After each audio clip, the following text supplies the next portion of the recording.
Ludovic, qu'est-ce que tu regardes quand les gros bagues là qui arrivent? Je regarde s'il n'y a pas de batterie, des piles. Ça arrive des fois? Oui. Ludovic est un des 4 employés du CET de Hitia. Avec un de ses collègues, ils inspectent tous les encombrants qui arrivent sur site. On a l'obligation de vérifier qu'à l'intérieur de ces big bags, il n'y a pas de batterie, il n'y a pas de produits toxiques et surtout, il n'y a pas d'explosifs. Hein, voilà. C'est un sacré boulot quand même. Oui, mais nos gars sont là pour veiller au grain. C'est ici que les gravats de l'hôpital Mamao et de l'hôtel Maeva Beach sont enfouis. On estime que la Polynésie produit plus de 30 000 tonnes d'encombrants chaque année, dont près de 8 000 sont issus des communes de Tahiti et Moorea qui collaborent au tri sélectif. À la municipalité de Hitiaotera, l'ouverture du CET sur son secteur pourrait enfin signifier une réduction de sa facture des déchets. On fait presque 10 millions par an. Alors, avec cette entreprise, aujourd'hui, on pourra avoir encore moins de dépenses.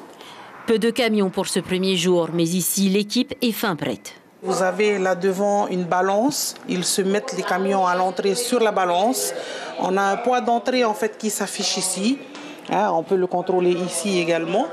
Ils vont ensuite décharger les déchets à l'arrière. Il y a un tri qui est fait. Ensuite, une fois que leur benne est vide, ils reviennent sur la balance. On a un poids de sortie et le logiciel calcule tout seul le poids des déchets qui ont été déposés.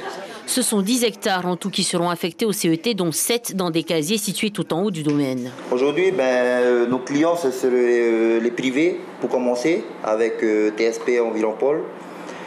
Puis après, quand j'ai fini ma société, je pourrais travailler avec les marchés publics. Moi, il me manque l'attestation de la banque, ensuite que je vais déposer à la CCSM. Et j'aurai mon numéro Tahiti, tout ça, et c'est à ce moment-là que je pourrai travailler avec les marchés publics. Et pour assurer l'agrément, un bassin de rétention des eaux permettra à un organisme indépendant de vérifier la qualité des infiltrations. Une fois les formalités administratives terminées, l'entreprise pourra tenter d'obtenir les marchés publics. Un feu vert qui serait un soulagement non seulement pour le site de Paihoro, mais au sens plus large pour la Polynésie tout entière. L'information en continu sur Polynésie la première, Internet et réseaux sociaux.